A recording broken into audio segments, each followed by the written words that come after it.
আটা দিয়ে দারুণ স্বাদের কিছু রেসিপি বানাতে মন চাইলে এই রেসিপি বাড়িতে বানিয়ে দেখতে পারেন।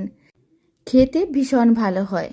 আর বানানোর জন্য খুব বেশি কিন্তু উপকরণের প্রয়োজন পড়বে না, মাত্র বাড়িতে থাকা কয়েকটি উপকরণ দিয়েই বানানো যাবে।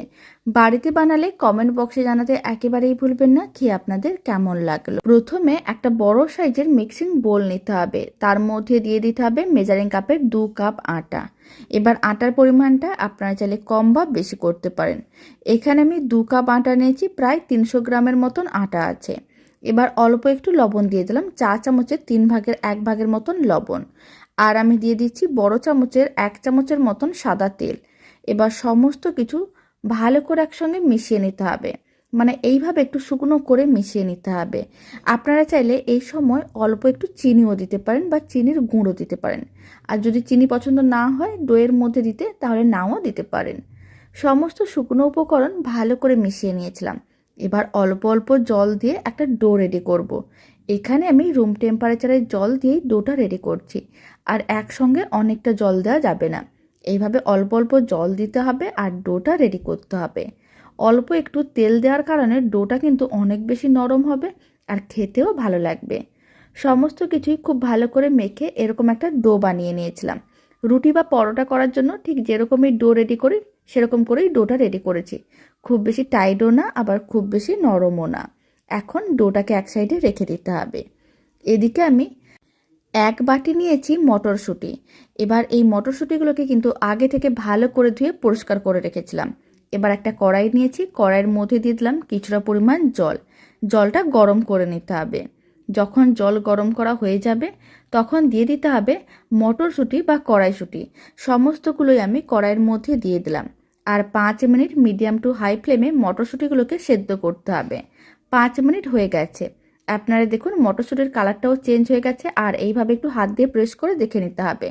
যদি মটরশুঁটিগুলো এরকমই ভেঙে যায় তার মানে বুঝে নিতে হবে সেদ্ধ হয়ে গেছে। এখন ফ্লেমটা অফ করে দিতে হবে আর মটরশুঁটিগুলোকে তুলে ঠান্ডা করে নিতে হবে। সমস্ত মটরশুঁটিগুলোকে কিন্তু তুলে একটু ঠান্ডা জল দিয়ে ধুয়ে নেবো, এতে কিন্তু অনেক তাড়াতাড়ি মটরশুঁটিগুলো ঠান্ডা হয়ে যাবে। মটরশুঁটিগুলো হালকা ঠান্ডা হয়ে গেছে। এই অবস্থায় সমস্ত সেদ্ধ করা মটরশুঁটিগুলোকে আমি মিক্সির জারের মধ্যে দিয়ে দিলাম আর ঢাকনা বন্ধ করে খুব ভালো করে পেস্ট করে নিতে হবে। সমস্ত মটরশুঁটি বা কড়াইশুঁটিগুলোকে খুব ভালো করে পেস্ট করে নিয়েছিলাম। আর কোনো রকম জল ছাড়াই পেস্ট করতে হবে, তাহলে মিশ্রণটা ঘন হবে আর খেতেও ভালো লাগবে। কড়াইতে আমি 1 চামচের মতন তেল দিয়েছিলাম, তার মধ্যে অল্প একটু দিয়ে দিলাম কালো জিরে। কালো জিরেটা 10 সেকেন্ডের মতন ভেজে নিতে হবে। তারপরে দিয়ে দিতে হবে অল্প একটু হিং। হিংয়ের গন্ধটা কিন্তু খুবই ভালো লাগে। আর দিয়ে দিলাম অল্প একটু আদা বাটা, চা চামচের 4 ভাগের 1 ভাগ। আর দিয়ে দিলাম অল্প একটু হলুদ গুঁড়ো। লঙ্কার গুঁড়ো দিয়ে দিচ্ছি খুবই সামান্য পরিমাণ, চা চামচের 4 ভাগের 1 ভাগ। ঝালটা আপনারা কম বেশি করতে পারেন। আর যদি আপনাদের বেশি ঝাল পছন্দ হয় তাহলে আপনারা কিন্তু মটরশুঁটি বা কড়াইশুঁটিগুলো পেস্ট করার সময় 2টো কাঁচা লঙ্কা সেদ্ধ করেও পেস্ট করে নিতে পারেন। মশলাগুলোকে প্রায় 1 মিনিট ভেজে নিয়েছিলাম। এখন পেস্ট করে রাখা মটরশুঁটিগুলোকে মশলার মধ্যে দিয়ে দিতে হবে। সমস্তটাই কিন্তু আমি একসঙ্গে দিয়ে দিচ্ছি। আর আমি দিয়ে দিচ্ছি স্বাদ অনুযায়ী লবণ, স্বাদ অনুযায়ী চিনি। অল্প একটু লবণ দিচ্ছি কারণ একটু মিষ্টি মিষ্টি হলে খেতে অনেক বেশি ভালো লাগবে, তাই চা চামচের 4 ভাগের 1 ভাগ লবণ দিয়েছি। আর চা চামচের 3 ভাগের 1 ভাগ দিয়ে দিলাম চিনি। এবার সমস্ত কিছু একসঙ্গে খুব ভালো করে মিশিয়ে নিতে হবে। আর সমস্ত কিছু ভালো করে মিশিয়ে প্রায় 2 থেকে 3 মিনিট মিডিয়াম ফ্লেমে নাড়াচাড়া করতে হবে, যাতে পুরটা একটু শুকনো শুকনো হয়ে যায়। প্রায় 3 মিনিট নাড়াচাড়া করে নিয়েছিলাম। আপনারা দেখুন পুরটা কিন্তু বেশ শুকনো শুকনো হয়ে কড়াই থেকে আলাদা হয়ে গেছে। তার মানে বুঝে নিতে হবে কড়াইশুঁটির পুরটা একেবারেই রেডি। এই সময় আপনারা চাইলে অল্প একটু ছোলার ছাতুও দিতে পারেন, নাহলে বাদামের গুঁড়োও দিতে পারেন। এবার আমি মটরশুঁটির পুরটাকে এক সাইডে রেখে দিলাম। আর এদিকে যে ডোটা আগে থেকে রেডি করে রেখেছিলাম সেই ডোটাকে আরেকবার ভালো করে মেখে নিলাম। আর ডোটা থেকে লেচি কেটে নিতে হবে। লেচিগুলোকে আমি একটু বড় করেই কেটে নিচ্ছি, আপনারা চাইলে ছোট বা মিডিয়াম করেও কাটতে পারেন। আমি একটু বড় বড় সাইজের লেচি কাটছি, আবার খুব বেশি বড় না, মোটামুটি একটু বড় করে লেচিগুলো কেটে নিচ্ছি। সমস্ত ডোটার থেকে এরকমই লেচিগুলোকে আমি কেটে নিচ্ছি।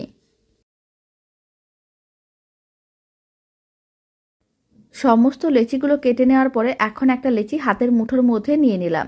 তারপর লেচিগুলোকে এরকমই গোল বলের মতন করে বানিয়ে নিতে হবে আর একটু প্রেস করে চ্যাপটা করে নিতে হবে।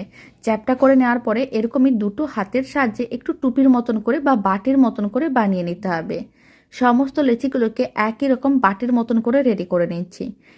এখন আমি আপনাদের আর একটা লেচি নিয়ে দেখিয়ে দিচ্ছি। একইভাবে আবারও গোল বলের মতন করে বানিয়ে প্রেস করে একটু চ্যাপটা করে নিতে হবে। তারপরে এরকমই দুটো হাতের সাহায্যে একটু টুপির মতন করে বানিয়ে নিতে হবে। যেইভাবে আমরা পুলি পিঠার জন্য পুলিটা রেডি করি ঠিক সেরকম করেই রেডি করতে হবে। এরকম একটু বাটির মতন করে বানিয়ে নিলাম। সমস্তগুলো একইভাবে রেডি করে নিয়েছিলাম। এবার একটা প্লেটে কয়েকটা লেচি নিয়ে রেখেছি। আর যে কড়াইশুঁটির পুরটা আমি রেডি করে রেখেছিলাম সেই কড়াইশুঁটির পুরগুলো এইভাবে লেচির ওপরে রেখে দিতে হবে। তাহলে কি হবে, পুরটা সমানভাবে দেওয়া হবে আর কম বেশিও হবে না। আর আটা দিয়ে বানানো এই রেসিপিটা বাড়িতে একদিন হলেও বানিয়ে দেখতে পারেন। বানানো তো একেবারে সহজ আর খেতেও বেশ ভালো হয়। সমস্ত যে কড়াইশুঁটির পুরটা ছিল অল্প অল্প করে একইভাবে লেচির ওপরে রেখে দিতে হবে। তারপরে এক একটা লেচিকে নিতে হবে আর ভালো করে পুরটাকে আটকে নিতে হবে। এইভাবে একটা লেচি তুলে দেখিয়ে দিয়েছি। এইভাবে খুব হাতের সাহায্যে মানে একটু পুরটাকে প্রেস করে ঢুকিয়ে দিতে হবে। তারপর লেচিটাকে ভালো করে আটকে নিতে হবে যাতে পুরটা বাইরে না বেরিয়ে আসে। একটু বেশি করে পুর দিলে খেতেও অনেক বেশি ভালো লাগে।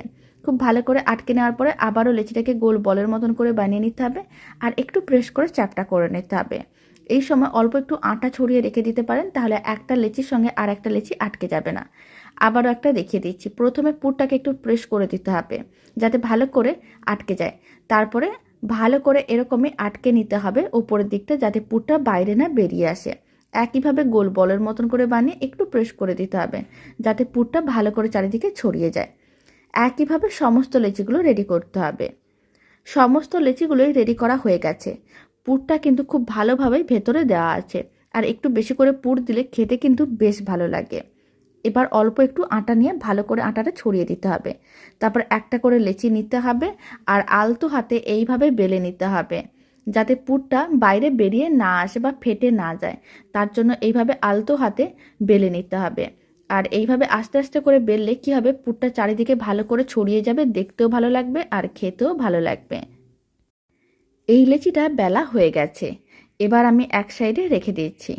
আবারও একটা লেচি নিয়ে দেখিয়ে দিচ্ছি। তার জন্য লেচিটাকে নিতে হবে। প্রথমে কিন্তু শুকনো আটার মধ্যে ভালো করে কোট করতে হবে যাতে বেলার সময় ছিঁড়ে না যায়। এইভাবে ভালো করে কোট করে তারপরে এরকমই আলতো হাতে বেলে নিতে হবে যাতে পুরটা বাইরে বেরিয়ে না আসে। খুব ভালো করে এইভাবেই কিন্তু আলতো হাতে বেলতে হবে, না হলে কিন্তু ছিঁড়ে যেতে পারে বা ফেটে যেতে পারে। খুব ভালো করে বেলে নিয়েছিলাম আর বাকিগুলোকে একইভাবে বেলে নেব। এখন এইগুলোকে ভেজে দেখিয়ে দেবো। তার জন্য কড়াইতে বেশ কিছুটা পরিমাণ তেল গরম করে নিতে হবে। তেল যখন গরম করা হয়ে যাবে একটা করে এইভাবে দিয়ে দিতে হবে গরম তেলের মধ্যে। তারপরে কিছুক্ষণ অপেক্ষা করতে হবে। যখন এইভাবে তেলের ওপর ভেসে উঠবে তখন এরকমই গরম তেলটা ছিটিয়ে দিতে হবে। তাহলে খুব ভালো করে দুদিক দিয়েই ফুলকো হবে। এতে আটা দিয়ে বানানো কড়াইশুঁটির কচুরিটা খেতে বেশ ভালো লাগবে।